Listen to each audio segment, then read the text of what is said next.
Bonjour, dans la paracha de Korach qu'on lira si Dieu cette semaine.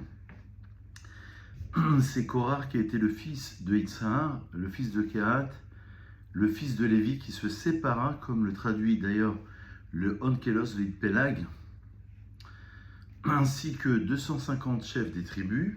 Il va fomenter une révolte, bien sûr, contre Moshe et Aaron, et il va dire la chose suivante, parmi les arguments, on madoua titnaseu akir Hashem, qu'on pourrait traduire, c'en est trop pour vous, car toute l'assemblée, tous, sont saints, et Hachem est parmi eux, et pourquoi vous élevez-vous au-dessus de l'assemblée de Hachem? Lui-même étant de la famille de, bien sûr, de Lévi, puisque le verset le témoigne, c'était le fils de Itzhar, le fils de Kehat, le fils de Lévi. Il se dit, pourquoi vous, Moshe et Aaron, vous avez tous les pouvoirs, et nous, on n'a rien du tout? Donc, c'est apparemment déjà une question de pouvoir. Pourquoi vous êtes attribué toutes les responsabilités? Ce à quoi Moshe et Aaron vont répondre en disant, Vaishma Moshe Vaipol Panav, tout d'abord, Moshe va entendre et va tomber sur sa face, et il va dire, eh bien c'est simple, demain matin, Hachem fera savoir qui est à lui et le saint, et il approchera de lui, et celui qu'il choisira, il le rapprochera de lui. Faites ceci, prenez pour vous des encensoirs, Korach et toute son assemblée, et mettez-y du feu, et placez dessus de l'encens, devant Hachem demain. Et l'homme que Hachem choisira, dit le verset, c'est lui le saint. Donc c'est Hachem qui va décider. Moshe et Aaron vont dire tout simplement, c'est Akadosh Baruch Hu qui nous a placés ici en tant que responsables. C'est pas nous qui avons choisi. Le Midrash nous dit que parmi les arguments, puisque la paracha de Shelach Lecha se termine sur la paracha des Tzitzit, le fait de placer des fils de bleu azur, d'après la Gemara dans Menachot, page 44, le bleu azur rappelle le ciel, lequel rappelle la mer, lequel rappelle le ciel, le bleu azur, et ensuite ça rappelle le trône divin, à travers les fils de bleu azur posés aux quatre coins de notre talit. Il y a cette indication de se rappeler du tachlit, techelet, bleu azur, la même racine que tachlit, c'est-à-dire que profondément, que le but à atteindre. Et juste après, le Midrash va nous dire que après avoir fait revêtir à ses compagnons des vêtements de techelet, laine turquoise, Korach défie publiquement Moshe en lui demandant d'un ton railleur. Un vêtement fait entièrement de techelet nécessite-t-il un fil de techelet dans ses tzitzit? Si le vêtement est entièrement techelet, est-ce qu'on a besoin de mettre du bleu azur sur les fils? Évidemment, Moshe répond par l'affirmative. Korach fait alors un éclat de rire. Et il dit la chose suivante, regardez le raisonnement. Si un seul fil suffit à acquitter un vêtement entièrement fait d'une laine de couleurs différentes, n'est-il pas logique de croire qu'un vêtement entièrement fait de techelet ne nécessite pas de fil supplémentaire? Donc il dit, c'est vous qui avez inventé ces lois. Par logique, je pourrais déduire que si le talit est rempli de bleu azur, eh ben, j'ai pas besoin de mettre, évidemment, de bleu azur sur les fils. La mezouza, c'est le même raisonnement. Si une pièce, comme ici, juste à côté, est remplie de sifrei Torah, de livres de Torah, de livres saints, est-ce qu'on a besoin d'y apposer un petit parchemin sur lequel il y a la mention du nom d'Hachem? Et Moshe répond encore une fois par l'affirmative. Donc, Korach va rassembler 250 grands personnages et fomente une révolte, une querelle, et Hachem va devoir le séparer, puisque Hachem va désigner Aaron et Moshe, c'est Hachem qui a décidé, et ils vont être engloutis dans la terre. Rappelez-vous que le Pirkei Avot nous enseigne que cette ouverture de la terre pour engloutir Korach et ses 250 grands personnages, cette ouverture-là avait été créée d'après le Maharal de Prague. La possibilité de l'ouverture de la terre, Pi Haaretz, a été créée, a été mise en place au moment du 6e jour de la création, au moment du Ben Hashemashot, 6e jour, juste avant l'entrée du Shabbat. Ça, c'est pour décrire un petit peu ce qui se passe. Le Ramchal, Rav Moshe Chaim Lusato, a une lecture un petit peu différente. Il va s'arrêter sur le passage de la Torah qui dit Ki kol ha'eda kulam kedoshim uftocham Hashem. Il s'arrête sur cette idée-là. Car toute l'assemblée, tous sont saints, et Hachem est parmi eux. Il y a Hachem, on est tous saints. On n'a plus besoin de faire de séparation. Korach, il se projette déjà dans une époque d'avenir qui est proche. Pour lui, c'est déjà réalisé. À l'époque du Mashiach, du Messie, il y aura plus cette distinction entre les uns et les autres, Cohen, Lévi, Israël. On sera tous saints. Et Korach, d'après la Kabbalah, le Harizal dit que c'est l'âme de Caïn, et c'est la rigueur qui va être installée à la fin des temps, puisqu'on va suivre l'école de Shammai. Il est déjà dans cette projection du futur et de l'avenir en disant, mais on y est déjà, on n'a plus besoin de cette distinction.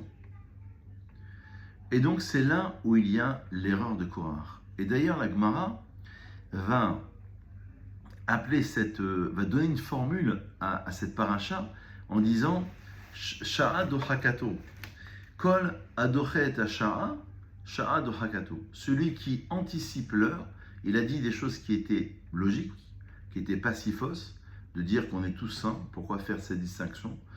Mais celui qui anticipe les choses, puisque ça ne correspondait pas aux Zman, on était au début de l'histoire, ça ne correspondait pas à l'époque précise, alors la personne est repoussée dans ses recoins, et c'est l'heure, littéralement, à Shara Dohakato, c'est-à-dire qu'il va être repoussé par l'heure. Voilà l'erreur de Korach selon le Ramchal et selon l'Agmara. Kol adochek et ashara, Shara Dohakato, celui qui repousse l'heure, qui anticipe en quelque sorte les événements, comme l'a fait Korach en disant on est tous saints, on n'a plus besoin de cette distinction, c'est vrai, mais ça sera surtout vrai à la fin des temps, à l'époque du Mashiach. À ce moment-là, cette personne sera repoussée par l'heure. En d'autres termes, cette personne sera écartée. Le Ramban Nachmanide explique que cet épisode de Korach, il est logique, d'après le Ramban, de penser que cette insurrection s'est déroulée après l'affaire des explorateurs. Rappelez-vous, la semaine dernière, nous parlions des explorateurs. À la suite du mécontentement général suscité par le décret qui condamnait tous les hommes de plus de 20 ans à périr dans le désert. D'après le Ramban, ça s'est passé juste après. Rappelez-vous qu'on avait fait une longue dracha sur les deux nouns dans Parashat Be'alotecha, où on avait expliqué que ces deux nouns marquaient un arrêt fondamental entre avant, ce qui s'est passé avant, et après.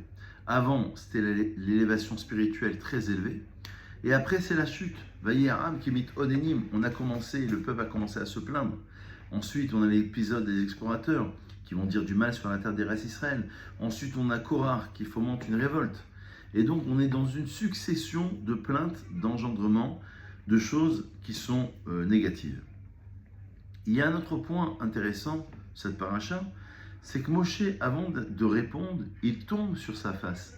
Vaishma Moshe entend, Vaipol el-Panam, il tombe sur sa face. Moshe est tombé à terre à cause de l'humiliation d'après le Chiskouni.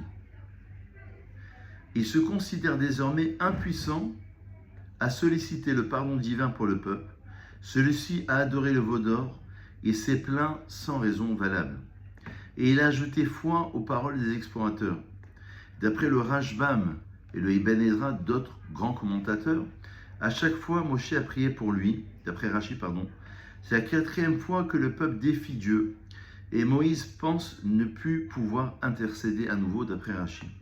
Et après, d'après Rashbam et Ibn Ezra, Moshe tombe sur sa face pour se répandre en prière, comme lorsqu'on fait les tachanonim. Vous savez, il y a un minhag ashkenaz, après la Hamida, on fait chatanou, avinu, pachanou, nous avons fauté, nous avons péché, et on tombe sur sa face, sur le bras gauche. Moshe a commencé à prier. Et donc Hachem va désigner et va dire voilà, c'est évidemment Moshe et Aaron qui ont raison dans cette histoire. Ce qu'il y a d'incroyable, c'est que il y a un point sur lequel je voudrais m'arrêter, on va conclure sur cela, c'est que cette histoire de Korach, elle défie la logique. Ça veut dire que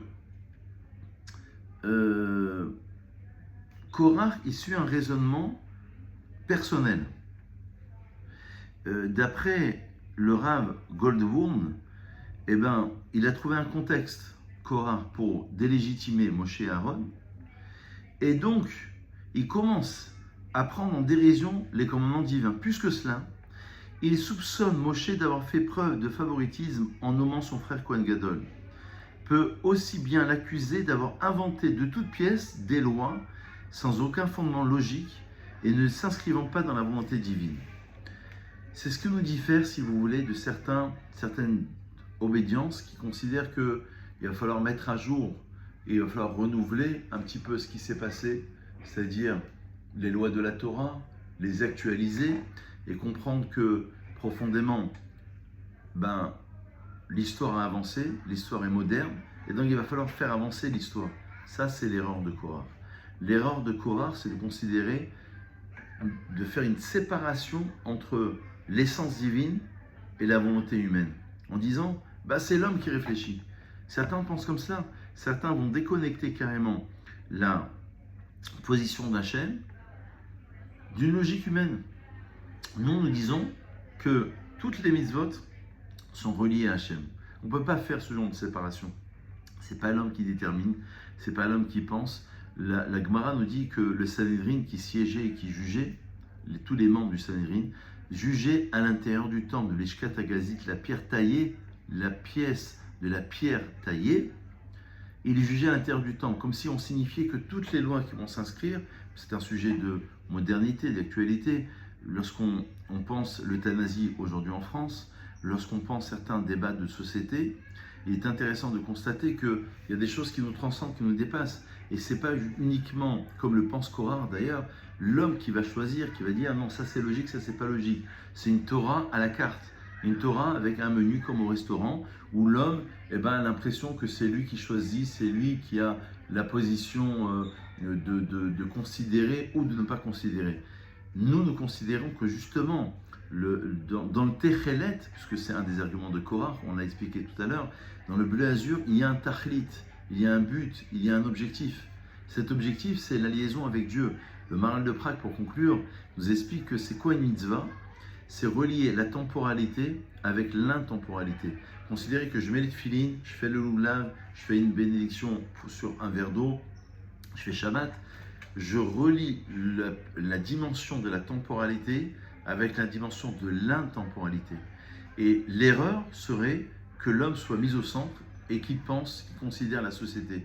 Nous avons Baruch Hashem et Torah qui est extrêmement riche, avec tout à l'intérieur. Il y a la science, il y a la psychologie, il y a la pédagogie, il y a même une forme de thérapie, il y a tout ce qu'il faut dans la Torah. Et on n'a pas besoin d'inventer, de penser à la place de Dieu. C'est ça ce qui est terrible. C'est que les hommes se considèrent tout au moins plus fort que Dieu, au moins au même niveau que Dieu, pour dire aujourd'hui, la société a avancé, donc on va changer telle loi. Il y a des choses qui sont rationnelles, qu'on comprend, et des choses qu'on ne comprend pas, comme le mélange de lait et de viande, comme le fait de ne pas manger du porc. Il y a des approches, mais ça reste des lois irrationnelles.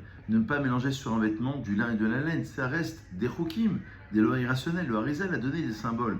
Sur l'un c'est le chesed, l'autre c'est le din, la bonté et la rigueur, on ne peut pas les mélanger, on ne peut pas les mélanger ensemble.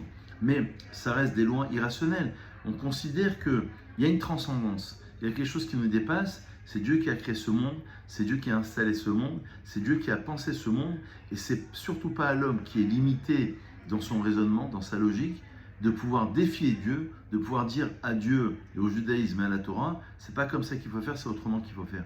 D'où la raison pour laquelle nous suivons absolument le code de loi, le code de loi du Shulchan Aruch, avec les Acharonim, avec les Gdolei Hador, tous les grands de la génération qui ont réussi justement à s'inscrire dans cette halakha reliée au contemporain, reliée à la modernité, reliée à l'actualité, tout en restant évidemment dans la loi. C'est un des principes majeurs de cette paracha. Bonne réflexion et à très vite.